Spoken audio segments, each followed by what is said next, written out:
Voilà, on va y aller.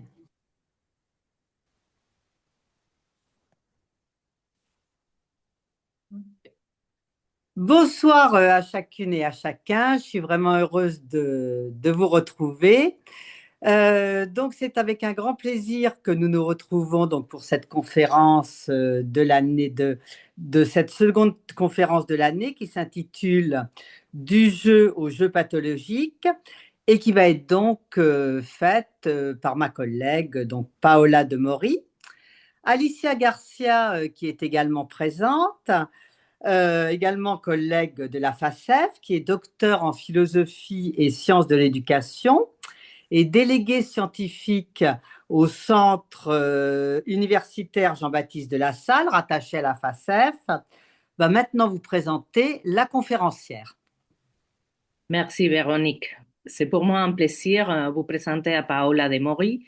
Elle est psychologue clinicienne et formatrice spécialisée en addictologie. Elle a travaillé 20 ans dans un centre de soins, d'accompagnement et de prévention en addictologie en tant que chef de service. Elle a participé également à la création d'un pôle de consultation au centre Pierre Janet à l'Université de Lorraine à Metz.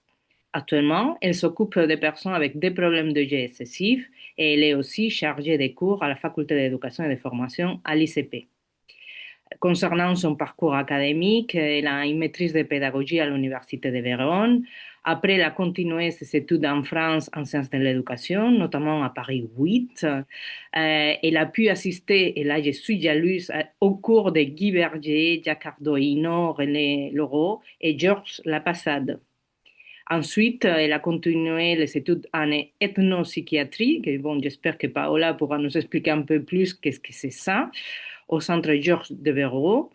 Et elle a été formée également en psychologie clinique et pathologie, toujours à Paris 8. Ses intérêts de recherche sont les jeux, les addictions, la prévention, l'éducation en addictologie et les psychothérapies.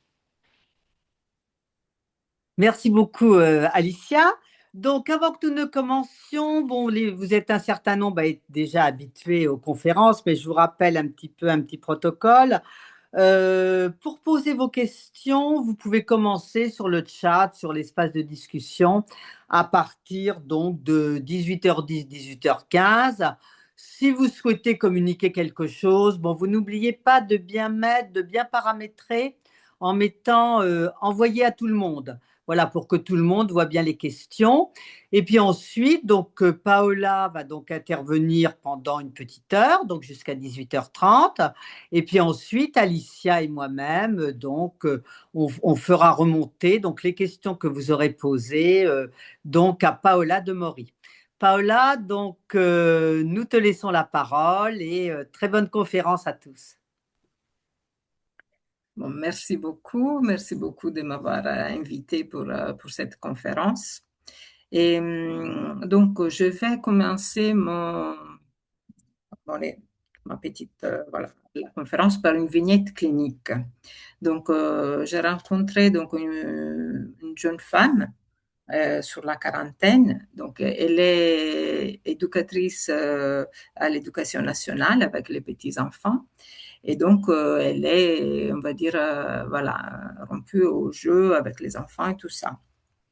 Mais quand elle vient me rencontrer, c'est parce qu'elle est dans une phase dépressive très importante et elle veut, comment dire, entre autres, monter un dossier de surendettement parce qu'elle a des grosses dettes qu'elle a contractées avec des problématiques des jeux donc d'hasard et d'argent. Donc cette femme, elle a fait donc après 6 ans, non pardon, excusez-moi, elle a fait une interdiction nationale des jeux pendant très longtemps parce qu'elle avait déjà, c'était quand même très longtemps qu'elle avait des problématiques des jeux. Le problème, c'est que donc vous savez qu'en France, voilà, il y a ce qu'on appelle l'autorité nationale des jeux, avec qui on peut demander de s'interdire sur toute la France et tous les types de jeux qui sont légaux. Mais justement, le problème, c'est que cette femme, malgré l'interdiction nationale, elle continuait à jouer sur des sites de paris en ligne, du casino en ligne, qui sont des sites donc illégaux en France, ils ne sont pas légaux. Et quand ça la prenait, par des moments de forte envie de jouer, elle prenait sa voiture, elle partait, elle faisait des kilomètres et des kilomètres pour aller à l'étranger, pour jouer dans des casinos à l'étranger. Donc, vu que l'interdiction nationale ne suffisait pas et elle sentait qu'elle se mettait en danger vis-à-vis de ses voyages et tout, elle a décidé d'enlever cette interdiction. Mais en réalité, c'était pas pire, mais c'était pas mieux, dans le sens qu'elle a recommencé à aller jouer dans le casino le plus proche de chez elle. Et très vite, donc, elle s'est mise vraiment dans des difficultés très, très importantes. Quand j'ai questionné naturellement depuis combien de temps elle joue et comment ça s'est installé, puisque c'est donc une femme qui quand même a essayé de se faire suivre dans un XAPA, donc un centre de soins spécialisé en addictologie, elle a su répondre tout de suite et très vite, de dire, voilà, c'est mon père qui m'a mis dedans.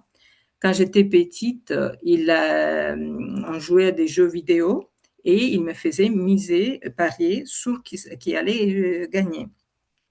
Et donc, très vite, elle se souvient cette excitation dans les jeux avec son père qui le poussait naturellement dans ce type de jeux.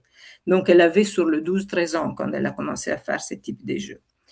Et qu'est-ce qu'on voit dans cette vignette clinique? Première chose, que les jeux, donc malgré que les jeux d'hasard et d'argent sont naturellement interdits en France jusqu'à 18 ans, en réalité, voilà, on voit que des jeunes enfants commencent très tôt à jouer dans une ambiance familiale, c'est son cas, et on voit aussi que tout jeu peut donner matière à un pari ou c'est dédoublé d'un jeu d'argent. Ça veut dire il y a ce qu'on définit les jeux d'hasard et d'argent, mais en réalité, on se perçoit que n'importe quel jeu, on peut le dédoubler, on peut toujours dire, voilà, on peut toujours parier sur tout. Et cet élément du fait qu'on peut miser et parier sur n'importe quel jeu, voilà, je juste vous demande de le garder en mémoire parce que je reviendrai après sur cet aspect. Donc, il y a une étude qui a été menée tout récemment, donc sur la perception des parents sur les jeux, donc toujours d'hasard et d'argent. Et on s'est aperçu, l'étude a démontré que les parents, en réalité, pensent à ces jeux comme des jeux c'est une problématique anodine, une activité anodine pour les parents. Et ça sort aussi que les parents sont les principaux initiateurs des activités de ce type de jeux pour les mineurs. L'âge est très précoce, c'est la moyenne est 13 ans et 3 mois, donc ça commence très, très, très, très jeune. Et donc, toujours, je précise, malgré l'interdiction, au niveau national, qu'on ne peut pas jouer jusqu'à 18 ans, et un tiers des jeunes qui ont été interrogés, entre 15 et 17 ans, ils disent avoir joué dans les 12 derniers mois. Donc, il y a quand même une grosse partie des jeunes adolescents qui jouent.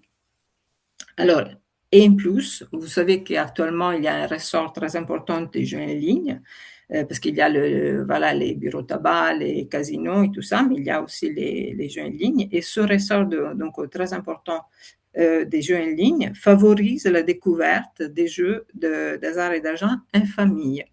Donc, du coup, voilà, il y a cette tableau, on va dire, très particulier, qu'on pourrait se dire il y a une loi qui protège et tout. En réalité, on voit bien que le cadre législatif ne suffit pas, ne protège pas, donc il faut d'autres choses.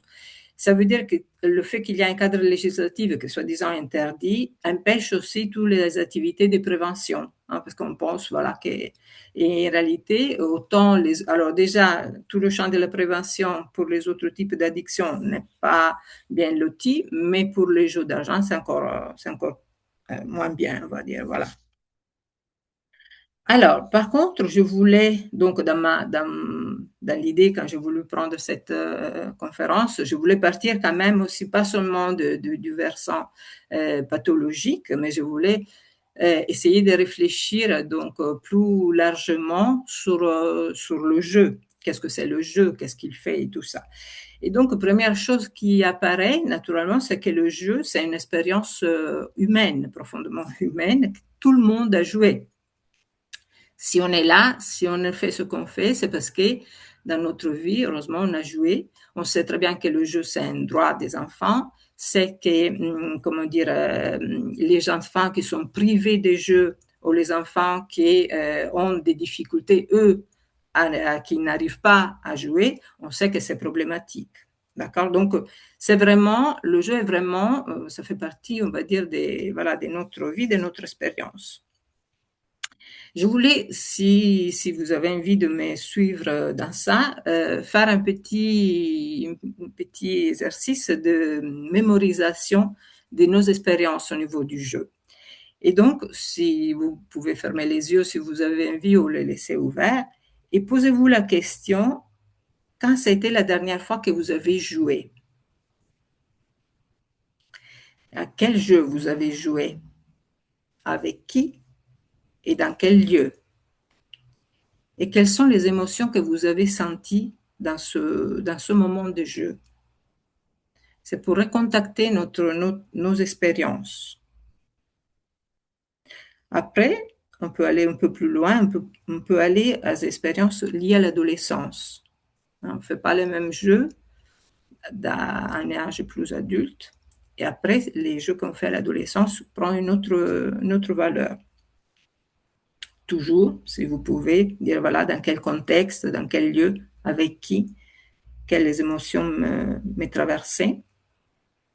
Et si on va encore plus loin, si vous vous souvenez, les premières expériences quand vous étiez tout petit, hein, voilà, où vous étiez, quel jeu vous préférez, avec quel copain vous jouez, et quelles étaient vraiment les sensations que vous allez vivre. Alors, on pourrait dire, il y a donc un psychologue du développement de l'université de Padoue, ça m'a plu quand je l'ai écouté, parce qu'elle dit, donc c'est Daniela Lucangeli, elle dit que les êtres humains sont une espèce qui vit en jouant et joue en vivant. Et donc, dans cette confluence, pour elle, entre la vie et le jeu. Donc, comme quelque chose vraiment essentiel, on va dire, à notre vie. Et en plus, on prête, donc elle prête une capacité de régulateur de santé, comme si notre santé passe aussi à travers le jeu et la capacité de jouer. Hein, parce que si on est capable de jouer, ça veut dire que quand même qu'on peut aller bien. J'espère que vous avez, voilà, que vous êtes un peu reconnecté avec votre partie joueuse, on va dire. Après, donc, j'ai trouvé intéressant que c'est toujours faire un petit détour par les mots qu'on utilise autour du jeu. Parce qu'en français, malheureusement, mais aussi dans d'autres langues, le mot jeu, il renferme trop de choses. Il est trop riche, utilisé pour tellement de choses différentes. Donc, j'ai voulu passer un petit peu par les origines. Et ça, donc, il y a, en 2024, il y a eu la publication du Dictionnaire des sciences du jeu, fait par Gilles Brugère et Emmanuel Sévignac. Donc, c'est par hasard, vous êtes intéressé, c'est un petit beau manuel, voilà. Non, attendez, d'accord, ça. Voilà.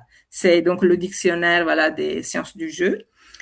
Et donc, il reprend, donc il y a une étude sur, comment dire, parce que malheureusement, il y a, peut-être que si vous êtes intéressé au jeu, vous connaissez déjà Roger Caillois, qui a fait toute comment dire, une classification des jeux, et malheureusement, il a utilisé le mot païdia et ludum, mais dans une conception qui n'est pas, on va dire, tout à fait correcte. Parce qu'il voit la païdia comme, comment dire, caractérisée par l'improvisation, l'exubérance et l'imagination débridée dans le jeu, et le ludus comme activité des jeux avec des règles, des limites imposées, des objectifs, des procédures qu'il faut suivre. Alors qu'en réalité, si on va à l'origine des mots, donc païdia, c'est un terme grec, donc qui dérive de païs, donc de l'enfant. Donc jouer enfant, c'est quand même voilà c'est un mot lié, et désigne donc une activité qui caractérise la catégorie d'âge préadulte. Mais pour les Grecs, ça veut dire que ça va jusqu'à 18 ans, de la petite enfance jusqu'à 18 ans, parce qu'après, il y a l'école militaire, on va dire, avec les exercitations militaires.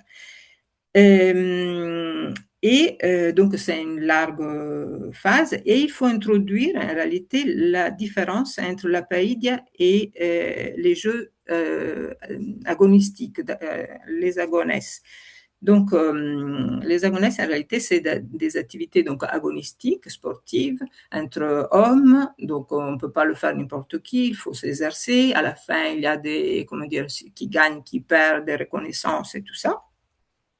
Alors que la païdia, c'est toujours des jeux, comme ça peut être par exemple le jeu des balles, mais c'est un jeu dans lequel il n'y a pas toute cette organisation autour. C'est pas obligé qu'on, comment dire, qu'on fasse des entraînements spécifiques pour ce type de jeu. Et donc, il est plus libre, mais n'est pas non plus complètement débridé, comme pouvait dire Caillois. Oui, Caillois. Le ludum, par contre, c'est un terme latin.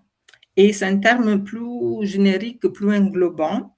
Et la caractéristique en réalité de ce mot, très utilisé pour les ludothèques, la ludopathie, ludique, voilà, toutes les séries de mots comme ça. En réalité, la caractéristique au niveau du mot, donc du verbe ludere en latin, représente une composante mimétique fictionnelle. Donc, il y a la fiction et le mimétisme là-dedans.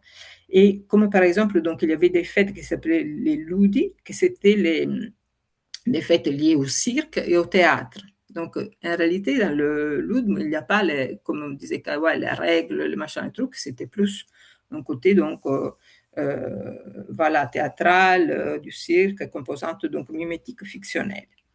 Et après, on arrive au Jochum, donc le jeu, d'où arrive le mot jeu, toujours du latin, mais qu'à la base, il s'agissait donc comment dire, que l'action ludique se déroulait dans une sphère du langage. Donc, et il mettait en valeur l'aspect donc relationnel qui impliquait le jeu, parce qu'on ne peut pas avoir jeu sans qu'il y ait communication autour du jeu, autour des personnes qui participent à ces jeux. Et donc, c'est à partir de ce Jochum, en réalité, qu'après, ça donnait le jeu. Et dans les différentes cultures, gioco en italien, jugar, je pense en espagnol, voilà, jeu en français. Alors, après, au niveau des terminologies, c'est intéressant aussi avoir présent la différence entre game et play en anglais, qui sont pas, voilà, qu'il n'y a pas en français, il n'y a pas et dans les autres langues non plus. Et donc, le game, en réalité, renvoie à l'idée d'un jeu comme une structure, donc comme des éléments et des mécanismes des jeux. C'est plutôt l'aspect, voilà, organisation, on va dire, d'un certain côté. Et le play, par contre, renvoie plutôt à l'attitude ludique. Donc, c'est l'attitude du joueur selon ses dispositions, ses habiletés, l'humeur du joueur. Et certains auteurs sont même amenés à dire que sans l'attitude ludique du joueur, ben déjà que l'attitude ludique peut faire que tout peut devenir jeu, et sans celle-là, voilà, on n'a pas, grosso modo, on n'a pas des jeux. Donc, c'est vraiment cette différence gameplay qui est très intéressante parce qu'après, il est décliné sur, ça c'est l'origine, mais après, il est décliné sur plein d'autres mots aussi. Et des mots qui, en plus, même en français, on n'arrive pas à traduire, on ne traduit pas bien, on va dire, dans ça. Alors, naturellement, il y a différentes classifications des jeux. Je vous ai déjà cité un petit peu, par exemple, Roger Caillois, qui par contre est de 1958 et qu'il faut quand même recontextualiser. Elle reste intéressante, mais il faut la recontextualiser un peu par rapport à l'époque dans laquelle elle a été. Après, plus intéressante, je pense, pour nous qui on travaille dans le domaine de l'éducation et tout ça, et de la psychologie. Naturellement, une des piliers, c'est Jean Piaget. Donc, Jean Piaget a proposé une classification des jeux fondée sur la structure du jeu, mais qui suit étroitement l'évolution génétique du processus cognitif. C'est le stade, c'est le stade du développement cognitif. Du coup, il parle de première, donc au niveau, c'est le jeu d'exercice qui est caractérisé donc par la période sensorimotrice. Donc le petit gamin tape, comment dire, jette, voilà, il fait toutes ces activités pour découvrir et savoir comment ça marche et tout ça. Donc il est vraiment dans une comment dire, découverte du monde. Après, il y a, et donc ça va jusqu'à 2 ans. Après, il y a le jeu symbolique entre 2 ans et 7-8 ans, et dans lequel ça s'ajoute la dimension de la fiction. Et donc là, l'enfant commence à faire comme si. Et donc, selon Piaget, cette phase symbolique est extrêmement importante pour l'organisation de la pensée de l'enfant et dans un moment dans lequel le langage n'est pas encore vraiment maîtrisé, on va dire. Et c'est par exemple la petite cuillère qui à la place de, voilà, on peut l'utiliser pour manger, et c'est la petite cuillère que ça devient, en faisant le bruit du moteur, il devient l'avion voilà, qui passe et tout ça. Et après, donc, la troisième phase, c'est plutôt le jeu des règles. D'abord comme une imitation du jeu des aînés, et jusqu'à donc que ça se fait spontanément. Donc, et marque l'aspect de la socialisation de l'enfant. Alors que les jeux donc, précédents, le jeu d'exercice, le jeu symbolique, ont une tendance après à décroître,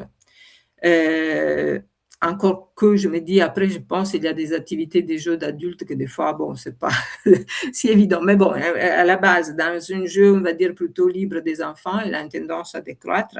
Et par contre, le jeu des règles, que c'est plus lié à la socialisation, il a comment dire, il augmente au niveau des jeux avec les enfants.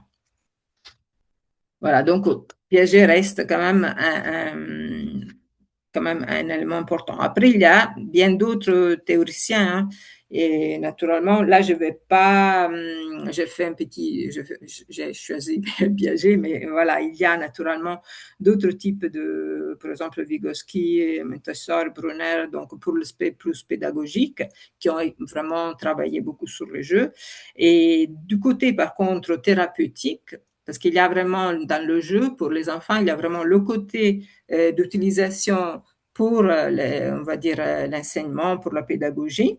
Et par contre, il y a l'autre version plus thérapeutique. Et là, par contre, on retrouve, peut-être le plus important, c'est Winnicott, mais il y a aussi Freud, voilà, qui ont travaillé sur cet aspect thérapeutique avec voilà, les enfants. Donc, on voit bien que le jeu est quand même aperçu comme un élément crucial dans le développement et le soin aussi des fonctions cérébrales de l'enfant. Donc, il y a un impact sur l'apprentissage, la curiosité, l'exploration, la plasticité du cerveau. Il favorise le développement cognitif, le développement émotionnel et les compétences sociales. Et pour certains auteurs, il y a vraiment une fonction aussi de garant de la santé, comme j'ai dit tout à l'heure pour Lucan, dans lequel elle dit que le jeu réduit le stress, combat la dépression et augmente le bonheur. Il y a des auteurs qui disent que, par exemple, la perte de vitesse du jeu libre des enfants de bas âge fait augmenter les problématiques de dépression des enfants. Ça, c'est l'auteur qui met en valeur vraiment de dire que malheureusement, dans notre société, le jeu libre des enfants est de moins en moins valorisé. On a tendance trop de canaliser les enfants dans des jeux autres que le jeu libre voilà, et créatif. Et j'ai trouvé une très belle phrase de Platon qui dit qu'on peut en savoir plus sur quelqu'un une heure de jeu qu'une année de conversation.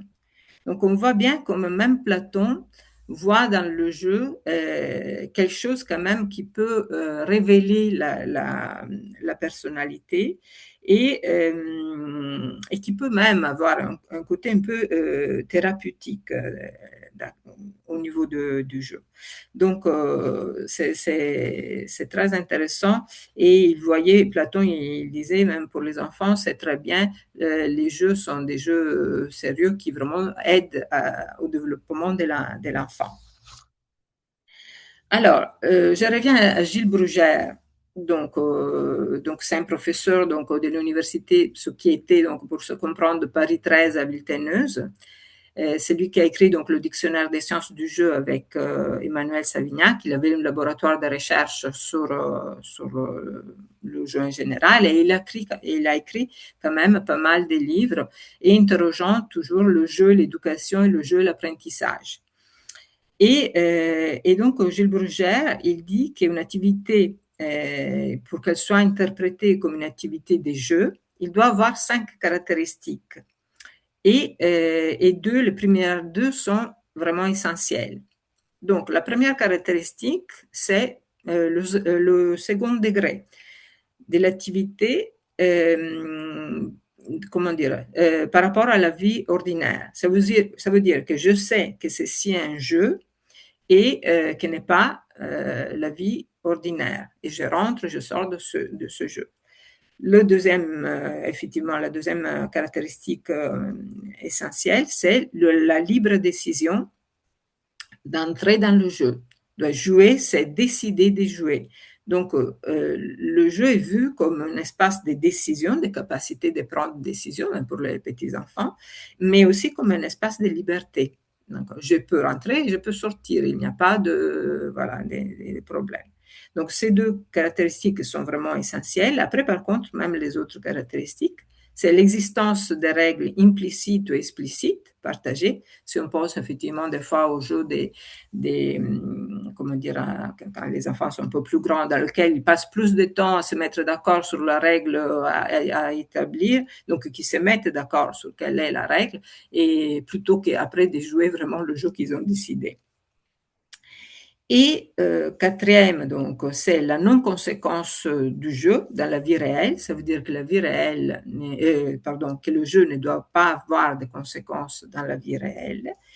Et en plus, qu'il y a toujours un élément d'incertitude quant à l'issue du jeu. Ça veut dire il y a des règles, on se met d'accord, mais quand on part à jouer, on ne sait jamais comment ça se déroule et comment ça va un peu finir. Il y a cette dimension que ça rime aussi avec le côté des créativités, des créations. Ça veut dire c'est un moment dans lequel on crée à partir d'une base.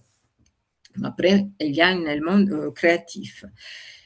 Je voudrais juste faire une petite parenthèse parce qu'après, ça sera sur le jeu pathologique. Et on voit bien quand on voit la libre décision de rentrer dans un jeu ou pas, ou de sortir quand on veut. Quand on est dans les jeux d'hasard et d'argent, à un certain moment, cette liberté-là, il n'y est plus. Donc, on pourrait se poser la question de dire, est-ce qu'on est encore dans du jeu, vu qu'il n'y a plus la liberté de dire, non, stop, moi, je ne joue plus.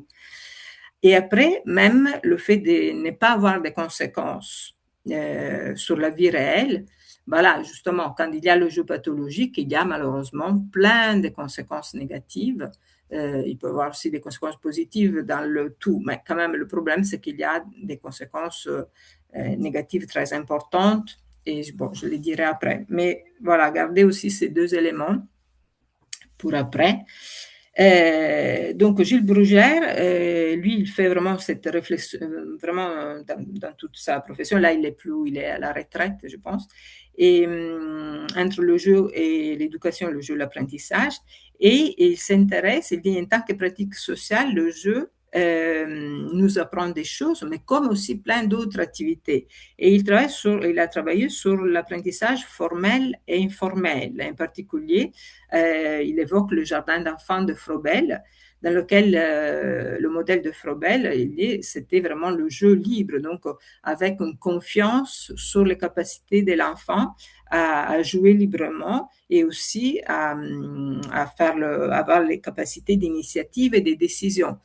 alors que selon donc, Gilles Brugère, dans l'école plus française, comment dire, elle ne suit pas ce modèle, on est plus à donner des jeux, mais pour comment dire, avoir des objectifs. Et donc, on peut se poser toujours là aussi la question de dire, mais quand on utilise le jeu pour obtenir quelque chose, est-ce qu'on est vraiment encore dans le jeu?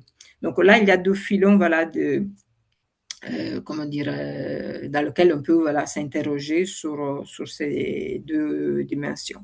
Ce qui est sûr, c'est que pour jouer, il faut apprendre à jouer. Donc, il y a cette dimension-là. Le jeu ne se donne pas comme objet tout fait, mais il demande un apprentissage. Et donc, voilà, il y a cette dynamique entre, voilà, est-ce que le jeu donne pour évident qu'on va apprendre des choses et dans quel cadre formel, informel, et est-ce que, qu'est-ce qu'il y a besoin d'apprendre pour pouvoir vraiment jouer. C'est aussi une autre dimension. Alors après, je vais faire un saut et questionner un petit peu notre société. Donc, une société dans laquelle, comme vous savez, les choses vont vite, on est pris dans des contraintes, donc dans le toujours plus, tout de suite, parce que voilà, on veut vraiment. Et les entreprises, je ne sais pas si vous avez peut-être des personnes qui travaillent dans des entreprises et tout ça, et on voit qu'ils utilisent de plus en plus des outils qui semblent des jeux, comme des serious games, des choses comme ça, et pour comment dire, pour faire des formations, pour faire comment dire, donner une cohérence à l'équipe, ils les amènent à faire des jeux par-ci par-là, avec par contre derrière une idée de plus d'engagement, plus d'engagement entre les équipes et tout ça, et plus de performance, parce qu'il y a aussi ça derrière. Et donc, on parle là d'une gamification ou ludification de notre société, mais je resterai sur le mot gamification, qui a été donc, selon toujours le dictionnaire, donc en 2011, elle a été plus ou moins, comme dire, il y a un petit consensus en disant que la gamification est l'usage d'éléments donc du jeu, du game, dans des dispositifs autres que le jeu. Et trois idées naissent de ça, c'est que les éléments de jeu seraient identifiables et décorrélables de leur contexte de jeu. Ça veut dire on peut prendre des éléments du jeu et les décontextualiser et les transférer donc vers d'autres contextes qui sont perçus comme du non-jeu. Et ces contextes, lesquels sont, c'est l'éducation, le travail, la santé. Donc, ça met quand même trois domaines qui, personnellement, voilà, ça m'intéresse beaucoup. Et avec quand même cette gamification fait des promesses et attribue une fonction de développement physique, cognitif et social au jeu humain. Et là, donc, il s'agit donc de penser une force opératoire du jeu en tant que structure propice à l'effectuation des activités de non-jeu. Ça veut dire, on pense que le jeu a cette force opératoire et qu'on peut prendre cette force opératoire et la mettre dans des situations qui sont des non-jeux. C'est pour ça qu'on parle de gamification. Alors, à ce moment-là, donc, je n'ai pas les réponses, mais je donne seulement les questions. Donc, on peut se poser la question, si ces dispositifs gamifiés sont-ils des jeux? Est-ce qu'ils sont encore des jeux? Parce qu'il y a quand même après des conséquences. Quand on est au travail, oui, le serious game, mais il y a quand même des conséquences. Et l'autre question plus éthique, on pourrait même aller se poser la question si la gamification n'est pas une manipulation en réalité. Ils vont nous faire un truc pour en réalité obtenir autre chose. Donc, bon, il y a quand même des questions un peu éthiques et morales derrière. Je n'ai pas les réponses. Vous ne me posez pas des questions après ça. Alors, toujours en analysant notre société, on voit que quand même, comment dire, alors l'idée c'est que dans notre société, il y a quand même une banalisation des jeux d'hasard et d'argent et qui vont vers d'autres domaines d'activité, comme aussi la gamification. Mais là aussi, c'est vraiment des jeux, mais qui vont vers d'autres domaines d'activité, y compris au cœur de notre système financier. D'accord? Et avec donc maintenant des sites et des comment dire, applications et tout ça, avec quoi on peut comment dire, faire des paris avec de la crypto-monnaie, donc en déconnectant complètement le lien avec l'argent. Et donc les gens, et avec des bonus d'ouverture, donc quand quelqu'un se connecte pour la première fois, il a des bonus pour jouer, et donc au début ne comprend pas, il dit bon voilà c'est gratuit tout, alors qu'en réalité bon à la fin non, pas du tout.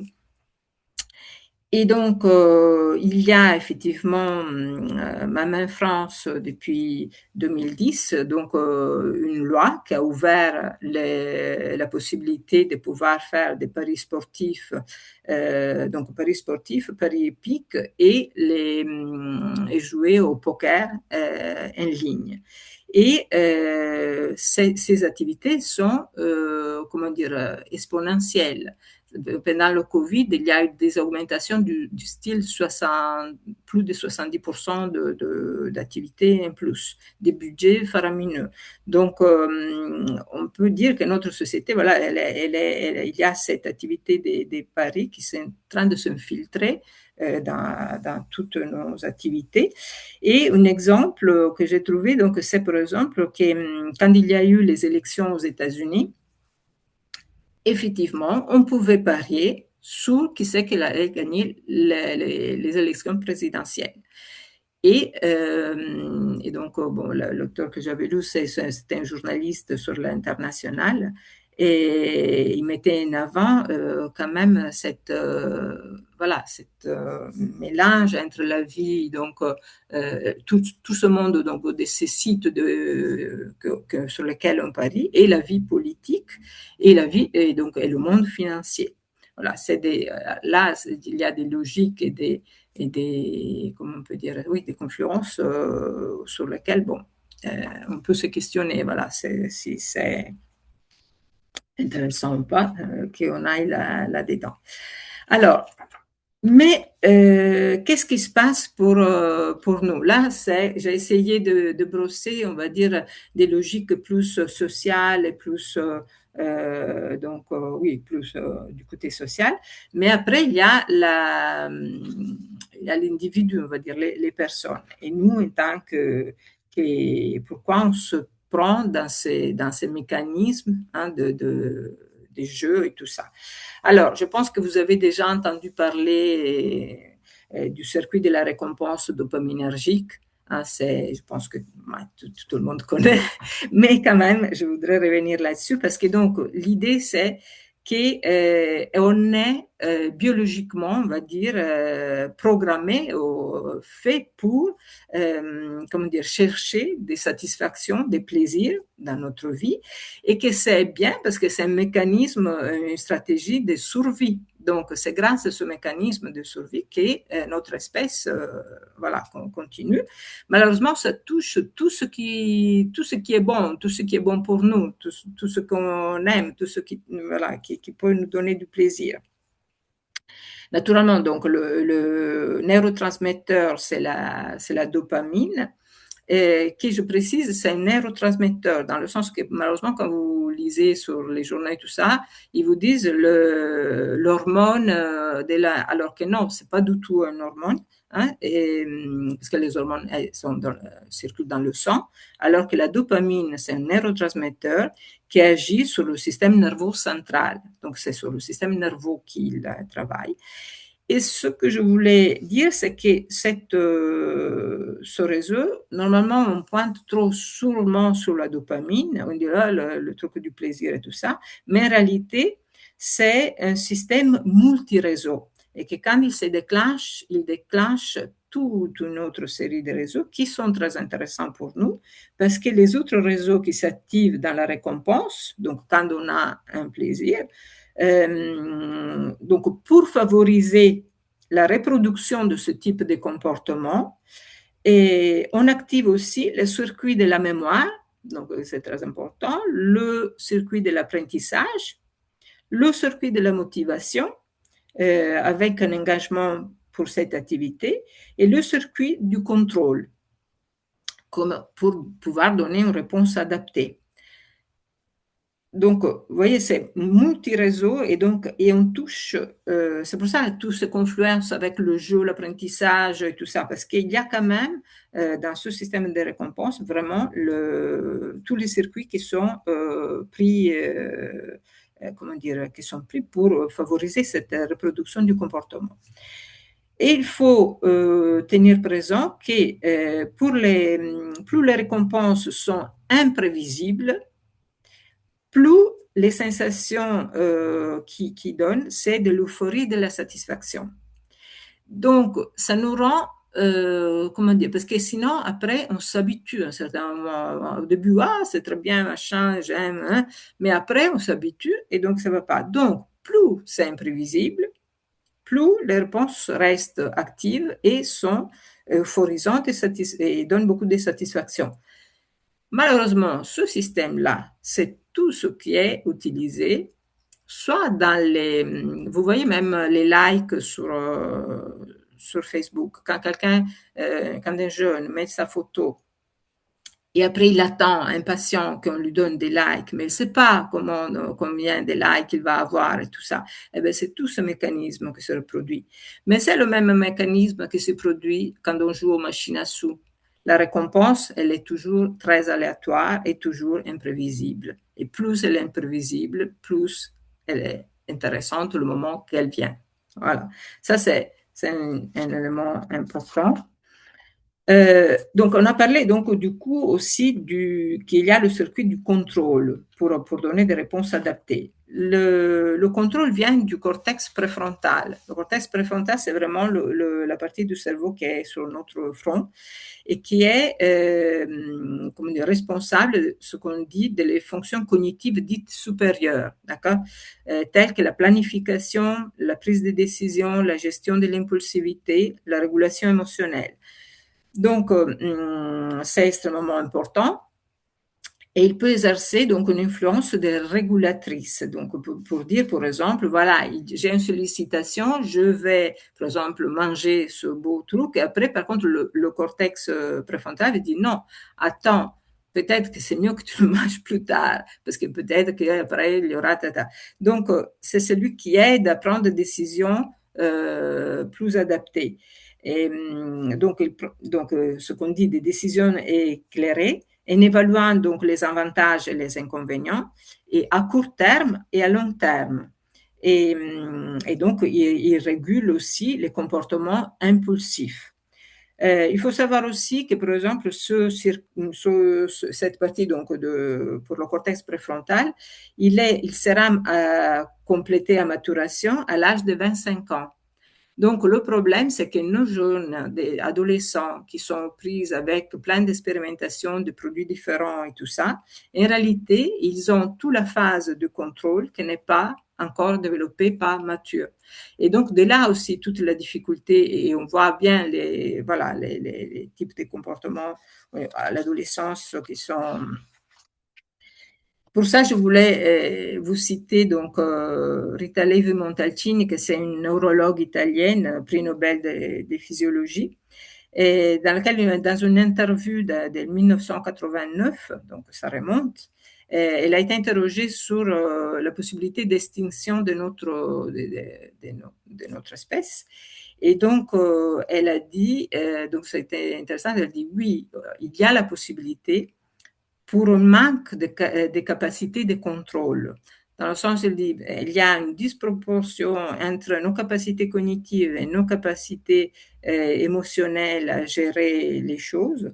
Et il dit, on a au niveau, comment dire, d'espèce, on est arrivé à travers une évolution culturelle à créer des instruments et des armes des grandes potentialités, des grandes destructions et des constructions aussi, mais avec un potentiel destructeur. Et malheureusement, notre cerveau n'a pas bougé et donc il nous manque une capacité de contrôle. Et c'est là qu'elle dit seulement une éducation adaptée peut contrecarrer ça. Et ça, j'ai trouvé très, très intéressant de cette femme qui est donc très scientifique et tout ça, et qu'à la fin, elle dit bah, seulement l'éducation peut pouvoir faire quelque chose sur ce domaine. Alors, il me reste un quart d'heure, hein, c'est ça. Donc, on a vu donc, que quand il y a ce système donc, des récompenses qui s'emballent donc un petit peu, on peut rentrer dans des problématiques d'addiction. D'accord? Donc, pour faire un peu rapide, fondamentalement, nous avons deux types d'addictions. C'est les addictions liées à des substances psychoactives, comme l'héroïne, la cocaïne, cannabis, alcool, tabac et tout le reste. Et l'autre filon, c'est des addictions comportementales. La différence fondamentale, c'est l'objet. Hein, c'est l'objet sur lequel, voilà, parce qu'après, d'un point de vue de ce qui se développe après, il y a quand même des similitudes très fortes. Et donc, qu'est-ce que je veux dire? Voilà, il y a ces deux aspects. Oui, je voulais préciser que les jeux vidéo et les jeux donc d'argent et d'hasard, en réalité, c'est les seules deux addictions comportementales qu'elles sont reconnues dans le DSM-5 et le CM-11. Ça veut dire, vous savez, le DSM-5 et le CM-11, c'est quand même les bibles des psychiatres, des psychologues, dans lesquels il y a toutes les maladies reconnues. Et c'est donc c'est manuel hein, avec toutes les maladies. En réalité, une maladie est intégrée ou pas sur un consensus scientifique. Ça veut dire qu'il faut qu'il y ait des colloques dans lesquels tous les spécialistes se rencontrent et se mettent d'accord et disent oui, cette maladie, il faut qu'on la considère et qu'on la mette dans le truc. Ça fait quoi? Que toutes les addictions comportementales sur lesquelles vous entendez plein de choses, dans lesquelles il y a plein d'articles, d'interviews, de tout ce que vous pouvez trouver, comme le sport, les achats, le sexe, les réseaux sociaux et tout ça, pour le moment, ils ne sont pas reconnus. Ça ne veut pas dire que ça n'existe pas. Hein, ou ça ne veut pas dire qu'il n'y a pas de scientifiques qui sont en train de travailler là-dessus. Ça veut dire que le consensus n'a pas encore été établi et qu'ils ne sont pas encore entrés dans les classifications internationales. C'est ça que je veux dire, j'espère que ça soit clair. Alors, dans le cycle de l'addiction, dit d'une manière très rapide, donc il y a une consommation, donc une substance ou un comportement, d'accord? Il y a un moment de plaisir dans lequel donc il y a la fameuse sécrétion de la dopamine. On peut, si on y va trop et si on consomme trop, avoir une habituation, ça veut dire on s'habitue à l'effet de ce produit ou de ce comportement. Et donc, ça se produit une désensibilisation, un besoin donc d'augmenter les doses pour avoir ou le même effet ou pour ne pas être malade. D'accord? Donc, il y a une désensibilisation. Une augmentation de la consommation pour ressentir quelque chose, hein, voilà. Et là, ils peuvent s'installer, c'est là que ça part, la compulsivité, donc un besoin irrépressible de consommer, ce qu'on appelle aussi le craving. Ça veut dire vraiment on est pris dans le fait qu'on ne peut pas faire à moins. Là, on n'a plus le choix, que ce soit dans les addictions normales, donc avec les produits, ou que ce soit avec le jeu ou un autre type de comportement. Là, on n'a plus le choix, on n'a plus le contrôle. Et donc, on est obligé, on est pris dans une envie de consommation. Et donc là, on rentre dans une phase d'addiction et dépendance. Donc, ça veut dire que si on veut arrêter de consommer, il y a une forte sensation de manque quand on est privé de la consommation. Donc, alors, je l'ai fait vraiment très schématique et très vite, mais c'est un petit peu ça. Je reviens là sur la définition du jeu pathologique. Hein. Donc, le jeu pathologique donc, est un trouble progressif. Ça veut dire quoi? C'est un trouble que, comme peut-être pour comprendre mieux, c'est comme l'alcool. L'alcool, on ne tombe pas, comment dire, addict à l'alcool très vite. Il faut quand même du temps, il faut de la consommation. Voilà, donc, il faut une progression. Le jeu, c'est la même chose. Il y a d'autres types de produits que le temps entre la première consommation et l'addiction est vraiment très court. Par exemple, le tabac. Le temps entre une consommation initiale de tabac, expérimentation et devenir dépendant du tabac, c'est très rapide. L'autre caractéristique, comme on a dit, c'est la perte de contrôle. Et voilà, on n'arrive plus, on ne peut plus dire oui ou non. Voilà, et que par contre, cette perte de contrôle peut être continue ou périodique. Ça veut dire qu'il peut y avoir des moments qu'on arrive à retrouver la capacité de contrôler et après on la perd. Donc c'est périodique. Il y a une préoccupation pour le jeu et pour obtenir de l'argent pour jouer très importante. Et il y a surtout des pensées irrationnelles ou ce qu'on appelle les distorsions cognitives ou croyances rationnelles, ça dépend comment on les appelle. Pour exemple, c'est comment dire, l'illusion de contrôle. Hein, le joueur est pris dans une illusion, donc dans un optimisme qu'il va gagner et tout, et donc l'illusion de pouvoir contrôler les résultats du jeu alors que c'est du hasard. Donc, et qu'il n'y a aucune, sur certains jeux surtout, il n'y a aucune capacité comment on peut dire, d'acquérir des stratégies ou des compétences pour faire ça. Quelqu'un qui joue à la roulette, c'est du hasard pur, donc il n'y aura jamais une, voilà. Ou la non-connaissance de l'indépendance des tours, ça veut dire entre un tour de roulette et le tour de roulette après, il n'y a aucun lien, alors que les joueurs, ils sont tous à garder des petits cahiers avec se notant tous les numéros qui sortent, ils regardent le numéro qui ne sont pas sortis depuis longtemps et tout ça. Donc, ça fait partie voilà, de tous ces comment dire, distorsions cognitives et des croyances. Autrement que, voilà, après, il y a des personnes qui rentrent vraiment, par exemple, dans le fait d'avoir des pendules sur les machines à sous ou d'avoir voilà, des pratiques plus superstitieuses, on va dire. Voilà. Et donc, l'autre élément, c'est le maintien de ce comportement des jeunes en dépit des conséquences négatives. Quelles sont les conséquences négatives? Elles sont déjà comment dire, personnelles, psychologiques, hein, donc détérioration de l'humeur, mais ils sont naturellement financiers, dans le jeu comme le cas de la femme que je vous ai raconté au début. Ils sont socio-professionnels, ça veut dire qu'ils peuvent perdre leur travail ou quitter les études, ça veut dire selon la situation.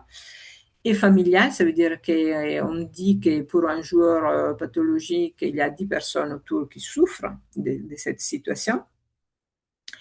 Et la situation extrême, c'est quand même le suicide. Ça veut dire que le risque donc d'une activité et donc d'un désespoir lié à ce type de problématique, on peut arriver au suicide. Voilà, ça c'est l'extrême.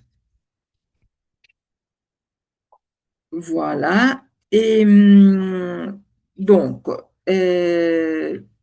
pour simplifier, je me disais, ce serait intéressant parce qu'on pourrait tous se poser des petites questions. Alors, peut-être pour qui jouent, ça c'est une chose, mais aussi pour, vous savez, pour les écrans, pour les téléphones. On a tous des téléphones et on pourrait se poser les questions suivantes. Il y a donc pour faire la différence aussi, parce que c'est très compliqué dans ce monde, de faire la différence entre des usages intensifs. Donc, je pense, par exemple, que dès qu'on travaille avec les ordinateurs, tout ça, on est tous dans des usages très intensifs, et un usage, par contre, qui est problématique. Donc, il y a toujours ces marges qui sont difficiles à évaluer. Et donc, je propose comme ça de 5 questions que chacun peut se poser à soi-même. Et c'est quel impact ma consommation a-t-elle sur ma vie quotidienne? Ça veut dire, est-ce qu'il y a un impact sur mes obligations, par exemple, d'études professionnelles? Voilà, est-ce que j'arrive à faire tout ce que je dois faire. Voilà. Suis-je en capacité de contrôler? Ça veut dire, est-ce que je suis en capacité de dire oui, non, pas maintenant, plus tard, de me préserver, par exemple, de me regarder un petit peu, de scroller un petit peu sur mon téléphone pour me détendre à un autre moment, je veux dire à un moment de la vie, mais est-ce que c'est voilà, dans des moments dans lesquels je sais que je le fais et je peux rentrer, sortir de ce jeu. Voilà. Et quel est mon état émotionnel face aux jeux ou aux écrans ou à toute consommation? Est-ce que, donc, normalement, on cherche ces choses pour avoir du plaisir. Et donc, est-ce que ça reste une source de plaisir ou est-ce que on commence à sentir que le temps passe trop vite, qu'on n'a pas vu combien de temps on a perdu dans ça et donc qu'on n'est plus satisfait de ce qui s'est passé comme expérience et tout ça. Donc voilà, voir quelles sont les émotions qui nous traversent.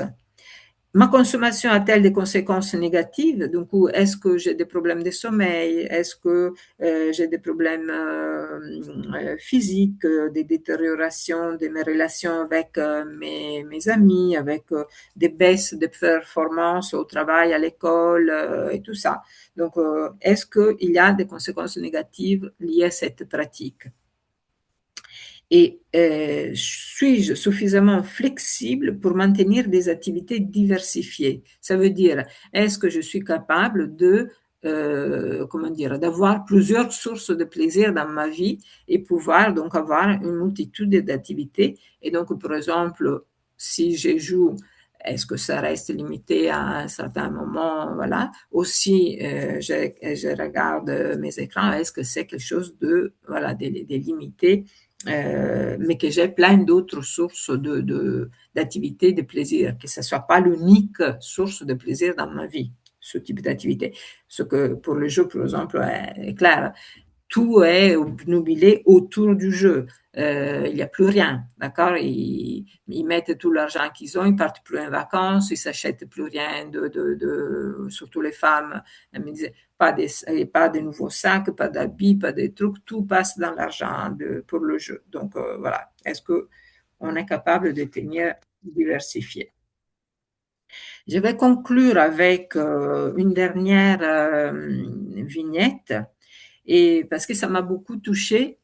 C'est la semaine dernière que j'ai rencontré donc ce jeune homme très grand, qui semblait avoir 25 ans, sauf que quand je lui ai posé quel âge il a, il avait 18 ans et 2 mois.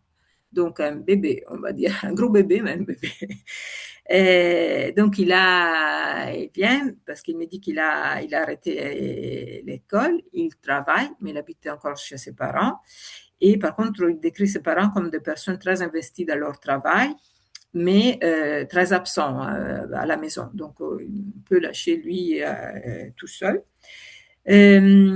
Pour l'anniversaire, pour son anniversaire avec les copains, ils sont allés dans un casino pour fêter. Donc, il voulait voir l'ambiance du casino et tout ça. Sauf qu'après, il a commencé, dans les jours de repos, venir tout seul. Donc, tout seul au casino. Et parce qu'il disait que dans ces jours de repos, il s'ennuyait. Et donc, voilà, la seule chose qu'il avait trouvée, c'était d'aller au casino. Et là, à 18 ans et 2 mois, il souhaiterait faire une interdiction nationale. Donc, s'interdire sur toute la France, tous les jeux, tous les casinos.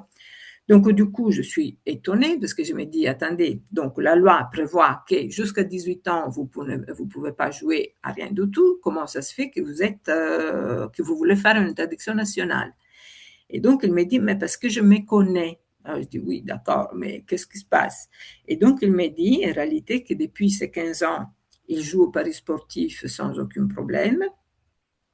Che donc il va dans les bureaux tabac et tout ça, sans problème, qu'un ami lui a ouvert un compte en ligne pour jouer au poker, donc il joue au poker aussi, et que du coup là, ça s'est ajouté les jeux toute seule, donc que c'est le pire que quelqu'un puisse faire, au casino, et que donc du coup il perd l'argent. Et après, par contre, ce qu'il me dit, c'est que par contre le problème de sa vie, c'est qu'il n'a pas de passion.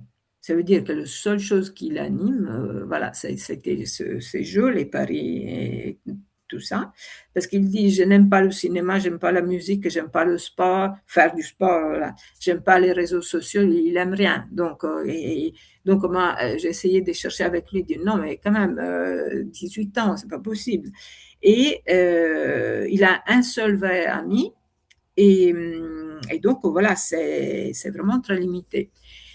Voilà, donc cette situation, ça a été vraiment très intéressant et on voit donc comme tout s'est fermé rien qu'autour du jeu et que c'est resté la seule activité que ça lui porte du plaisir. Et par contre, il a eu, je ne sais pas d'où et comment, la maturité, parce qu'à 18 ans et 2 mois quand même, c'est pas donné, de venir me voir pour qu'on essaye de faire des choses.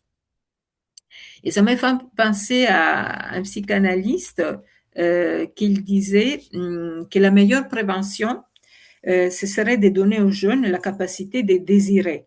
Ça veut dire donner, donc avec nos vies d'adultes, on veut dire, l'exemple d'une vie qui est vivante parce qu'elle désire.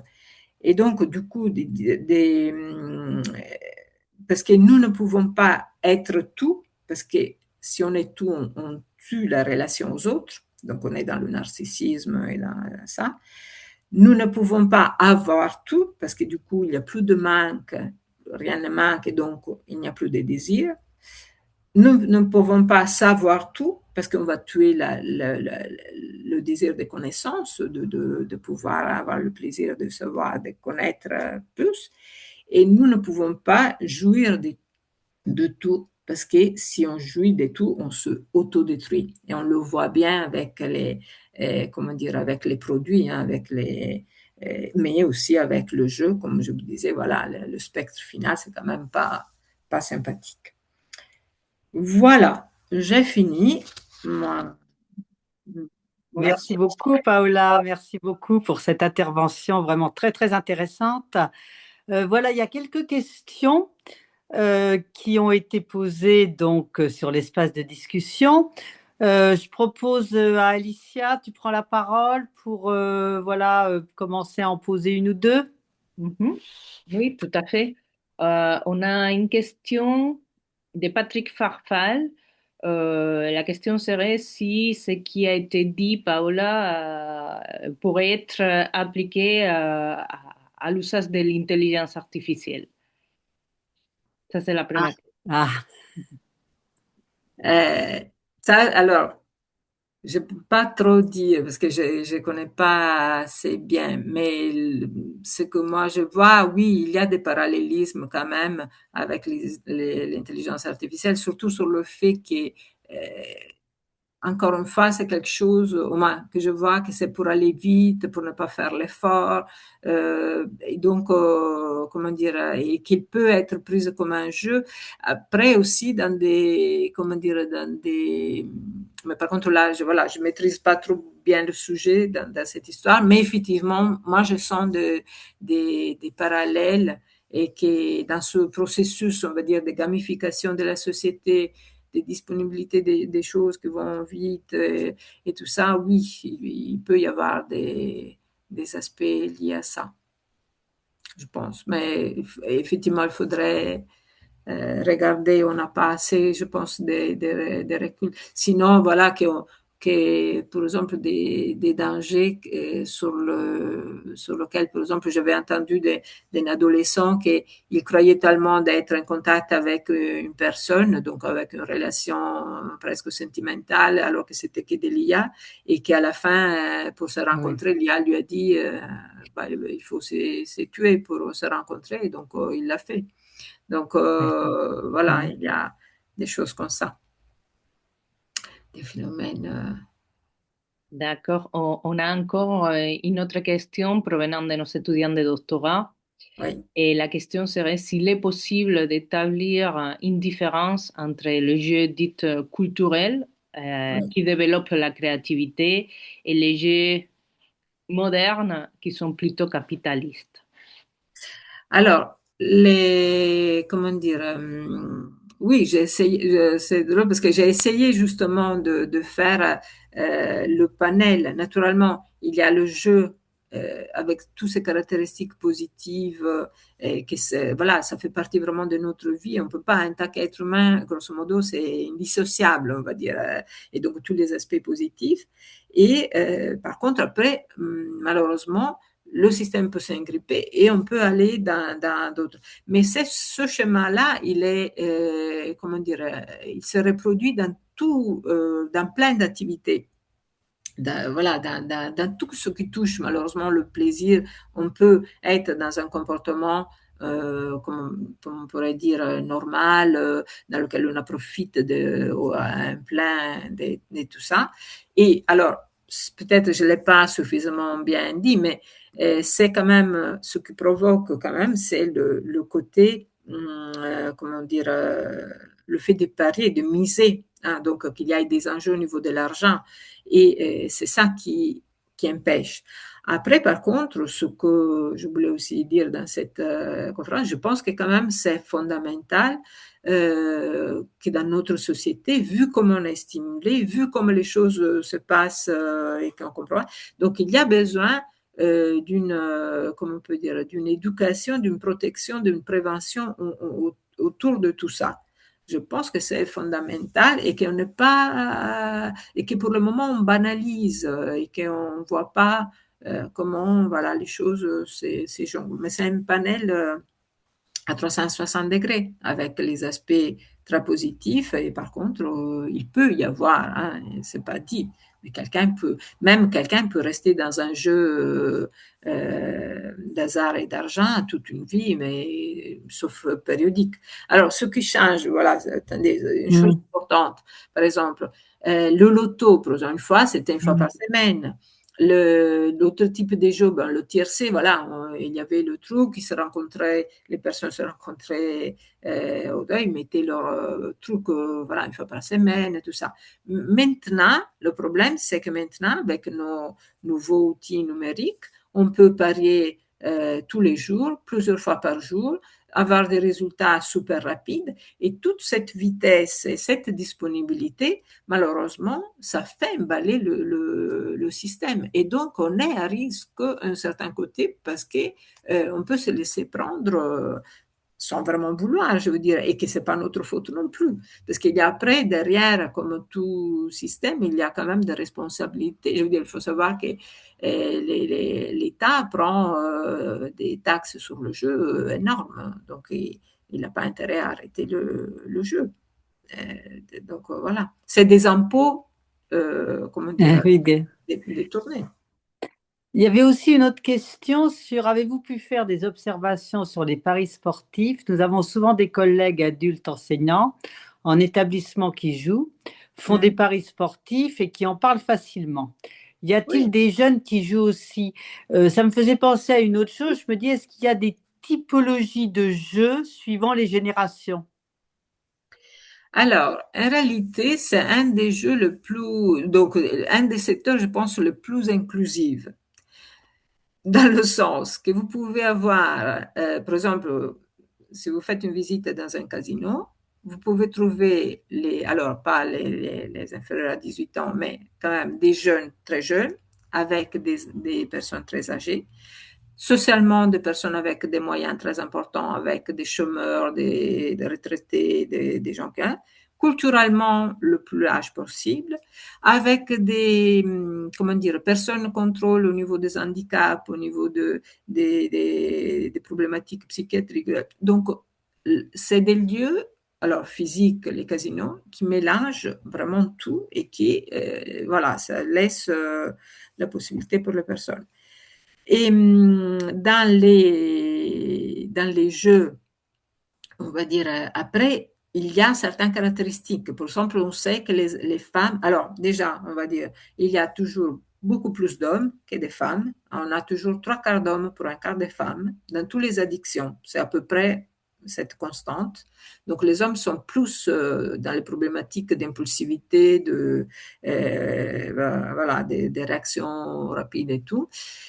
Et après, par exemple, les femmes, elles aiment plus des jeux passifs comme les machines à sous.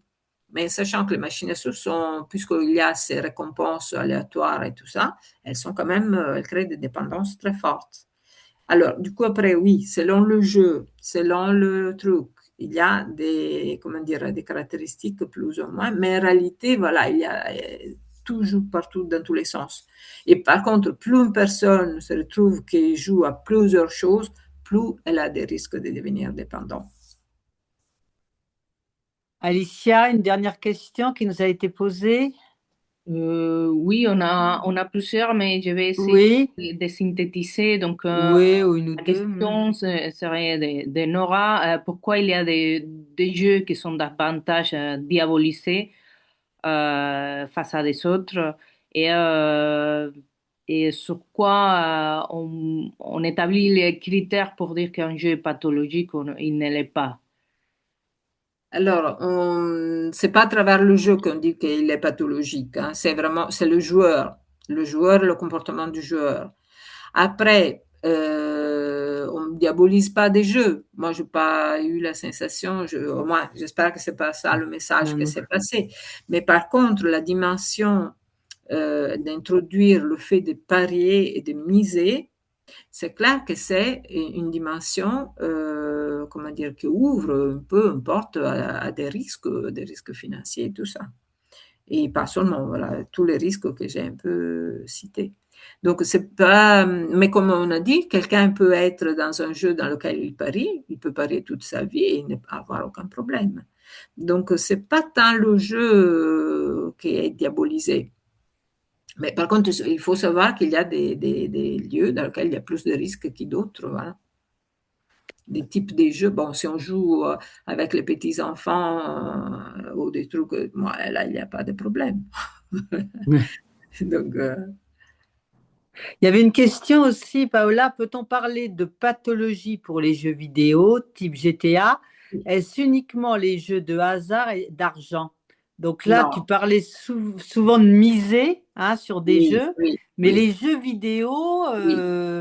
y a pas, Les jeux vidéo on sont, mise pas forcément dans non, ces jeux les jeux vidéo. vidéo, non, je mise pas, mais c'est l'autre type de jeux. Donc, les jeux vidéo et les jeux d'hasard et d'argent sont les deux jeux les deux jeux, les deux, comment dire, dépendances comportementales qui sont reconnues par le DSM-5, le DSM-11.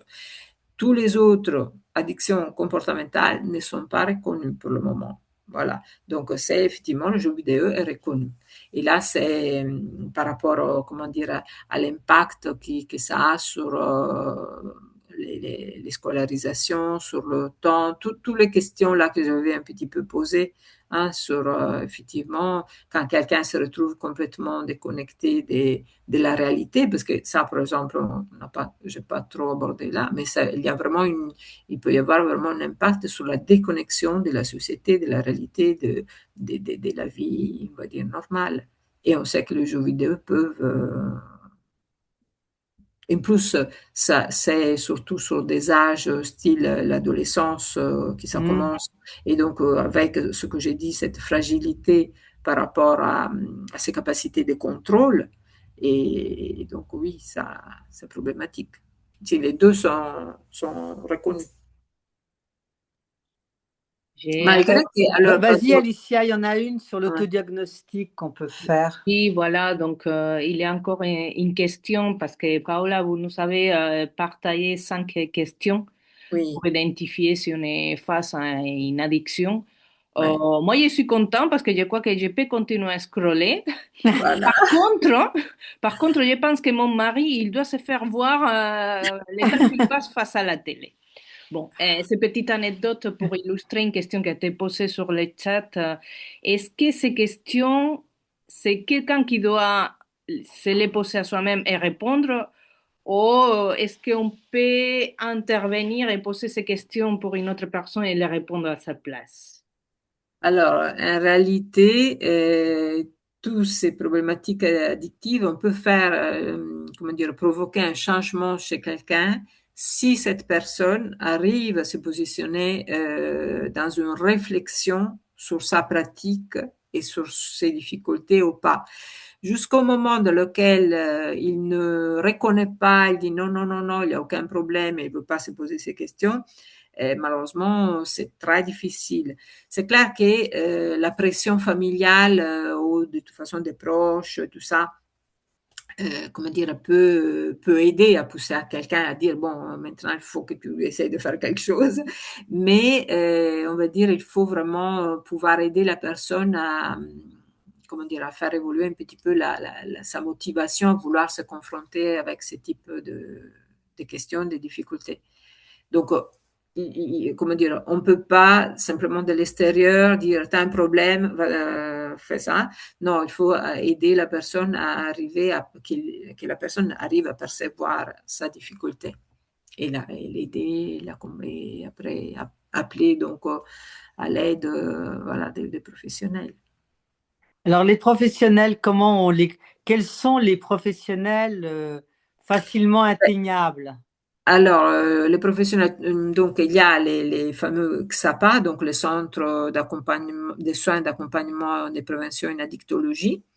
Donc ça, c'est la sigle générale, que normalement, ils sont censés travailler sur les addictions. Donc, il y a des psychologues, des assistants sociaux, par exemple, pour le jeu, important qu'il y a aussi une assistance sociale pour aider les aspects vraiment matériels, financiers et tout. Après, il y a des centres qui sont un peu plus spécialisés sur certains types. Par exemple, le centre, l'hôpital Marmottan, c'est un des pionniers, on va dire, en France qui a commencé à travailler sur le jeu. Mais après, il y a aussi d'autres lieux. Ça veut dire, malgré que tous les XAPA devraient pouvoir offrir la possibilité de travailler sur les problématiques des jeux, en réalité, il y a des centres qui sont un peu plus spécialisés parce que ça fait plus longtemps qu'ils ont commencé à travailler là-dessus. D'accord. Apparemment, il n'y a pas d'autres questions. Ah, attendez, j'ai vu, je crois, une Il y a autre. une dernière, oui. Ah oui, vas-y, Alicia, cinquième question. Donc, en fait, c'est une réflexion donc, provenant de nos doctorants également. Donc, la réflexion, c'est est-ce que les jeux violents ne sont pas plus préoccupants chez les adolescents que les jeux d'argent? Alors, les jeux violents, alors, oui, ils sont préoccupants. Mais je pense que vraiment, je sais que tout le monde a des difficultés, justement pour cette vision très positive qu'on peut avoir du jeu et cette vision, comment dire, comme quelque chose d'anodin, que c'est pas compliqué tout ça. Mais je pense vraiment qu'il y a tout un travail à faire sur les problématiques des jeux d'argent et comment dire, parce qu'après, le problème, c'est que dans l'adolescence, c'est que le début. Et sauf qu'on sait que des situations comme ça de l'adolescence, ça donne comme la première vignette dans laquelle je parlais, qui a 40 ans, elle est complètement, alors que ça pouvait être des petits jeux avec son père sans aucun problème. Je veux dire, voilà, il jouait aux jeux vidéo, il misait des centimes, hein, c'était pas, elle misait pas des sommes, c'était un enfant, donc c'était son argent de poche. Donc, mais la banalisation de ça, après, bon, on a vu l'impact qu'elle a eu sur sa vie. Voilà. Paola, merci beaucoup De rien. pour ton intervention. C'était vraiment très, très intéressant. Un grand, grand merci. La prochaine rencontre aura lieu donc le 1er avril 2026 avec Brigitte Lancien, qui est une didacticienne des lettres et qui traitera du sujet, donc l'oral vecteur d'inclusion. Donc, j'espère que vous serez nombreux donc, à vous inscrire à cette conférence. Et donc, nous vous disons au 1er